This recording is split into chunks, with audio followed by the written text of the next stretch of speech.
আসসালামু আলাইকুম ওয়া রাহমাতুল্লাহি ওয়া বারাকাতুহু। শুরু করছি পরম করুণাময় আল্লাহর নামে, যিনি আমাদেরকে এই ঘটনাটি বলার জন্য তৌফিক দান করেছেন এবং আপনাদেরকেও এই ঘটনাটি শোনার তৌফিক দান করেছেন। একজন নেককার বান্দা পাহাড়ের গুহায় দিন রাত আল্লাহ তাআলার ইবাদতে মশগুল থাকতেন। আল্লাহ তাআলা তার ইবাদতে এতটাই খুশি ছিলেন যে সে যেখানে ইবাদত করত তার পাশে একটি ডালিম গাছ জন্মিয়ে দিয়েছিলেন। আল্লাহ তাআলা প্রতিদিন সেই ডালিমের গাছ থেকে তার খাবার দাবারের ব্যবস্থা এমনভাবে করতেন যে সে প্রতিদিন সেই গাছের 3টি করে ডালিম পেত, কারণ নেককার বান্দা সেই ডালিমগুলো খেয়ে নিয়ে আল্লাহ তাআলার ইবাদতে মশগুল হয়ে যেত। এভাবেই সময় যেতে লাগলো। সেই বান্দাটি ভাবল যে এগুলো আমার রিজিক, আমি এভাবেই খাবার দাবার করব এবং শুধুমাত্র আল্লাহ তাআলার ইবাদতে মশগুল হয়ে থাকব। আল্লাহ তাআলা একবার তার পরীক্ষা নিলেন, কেননা যারা আল্লাহ তাআলার নেক বান্দা হয় এবং আল্লাহ তাআলার ইবাদত করে, আল্লাহ তাআলা তাদেরও পরীক্ষা নিয়ে থাকেন। একদিন হঠাৎ সেই ডালিম গাছে আর ডালিম ধরল না। একদিন কেটে গেল, সে তখনও ধৈর্য ধারণ করে থাকল। দ্বিতীয় দিনেও সেই ডালিম গাছে ডালিম ধরল না। সে মনে করল যে হয়তো কোনো কারণে এমনটা ঘটছে। সে তখনও ধৈর্য ধরল এবং তৃতীয় দিনও আল্লাহ তাআলা তার সঙ্গে এমনটাই ঘটালো। তাকে ডালিমের নিয়ামত থেকে বঞ্চিত রাখলেন, কেননা আল্লাহ পাক পরীক্ষা নিচ্ছিলেন যে আমার বান্দা আমার উপর কতটা ভরসা করে।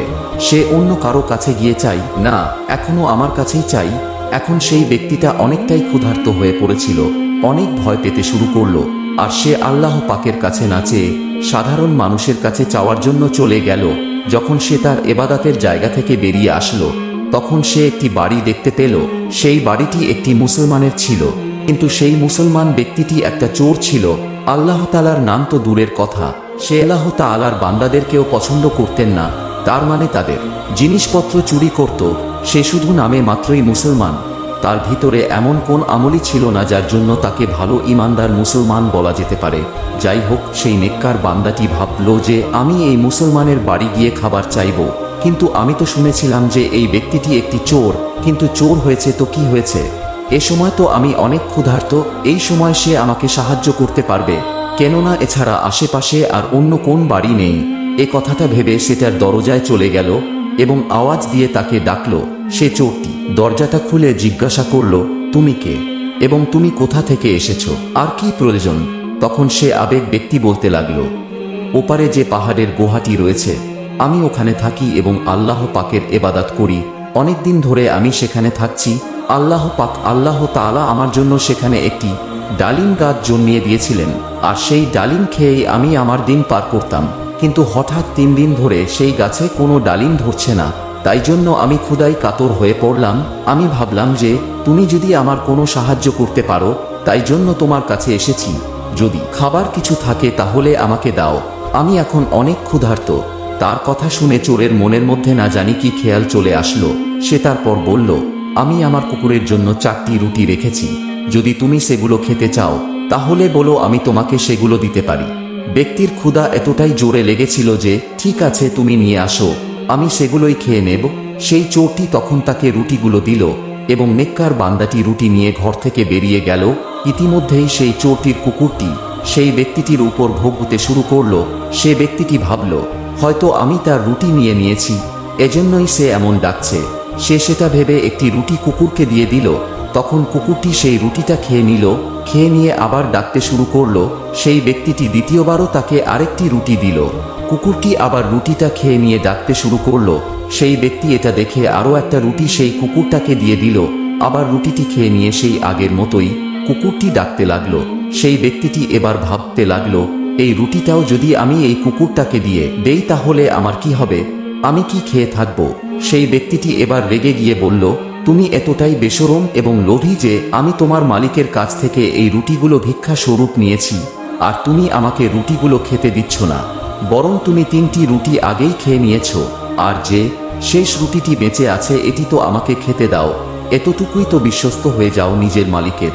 ব্যাস এতটুকু বলার বাকি ছিল। আল্লাহ তাআলা সেই কুকুরটিকে মানুষের মতো কথা বলার ক্ষমতা দান করলেন। সেই কুকুরটি এবার বলতে শুরু করলো, হে মানুষ, তুমি এতটাই ইমানদার, আল্লাহ তাআলার একজন নেককার বান্দা। আল্লাহ তাআলা তোমাকে উপহার স্বরূপ একটি ডালিমের গাছ দান করলেন, তোমাকে কখনো ক্ষুধার্ত রাখেননি এবং আল্লাহ তাআলা তোমাকে জান্নাতি ফল ও ডালিম খাওয়ালেন। তুমি আল্লাহর সঙ্গে কি এমন করলে? তুমি আমাকে তো বললে যে আমি বেশরম, লোভী, কিন্তু আমি এতটাই বিশ্বাস্ত যে আমি সেই রুটিন চাইছি যেটি আমার মালিক আমার জন্য রেখেছিল। তুমি তো আল্লাহ তাআলার ইবাদতকারী, তোমার কি আল্লাহ তাআলার উপরে ভরসা ছিল না? তুমি পরের কাছে অর্থাৎ মানুষের কাছে সাহায্য নেওয়ার জন্য বেরিয়ে পড়েছ, আর একজন চোর তোমাকে সাহায্য করলো এবং তুমি তার রুটিও খেতে রাজি হয়ে গেলে। তুমি কি 3 দিনের ক্ষুধা সহ্য করতে পারতে না? তোমার রব কি তোমাকে ক্ষুধার্ত রাখত? সে তো তোমার পরীক্ষা নিচ্ছিল মাত্র। আমি হয়তো একটি পশু হতে পারি, কিন্তু তুমি তো একটি মানুষ। তোমার ভরসা তোমার রবের থেকে কি করে সরে গেল? তুমি কি আল্লাহ তাআলার কাছে চাইতে পারতে না? তুমি কি আল্লাহ পাকের কাছে দোয়ার মাধ্যমে বলতে পারতে না?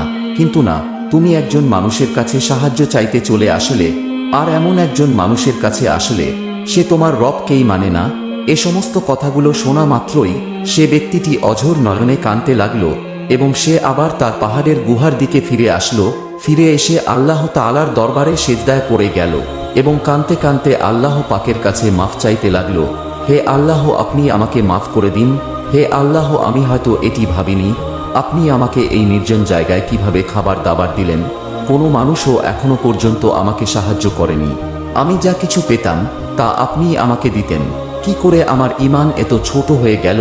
হে আল্লাহ পাক, আপনি আমাকে পরীক্ষা নিলেন আর আমি পরীক্ষায় পাশ করতে পারলাম না, কিন্তু আপনার কাছে আমি সত্য মনে তাওবা করছি।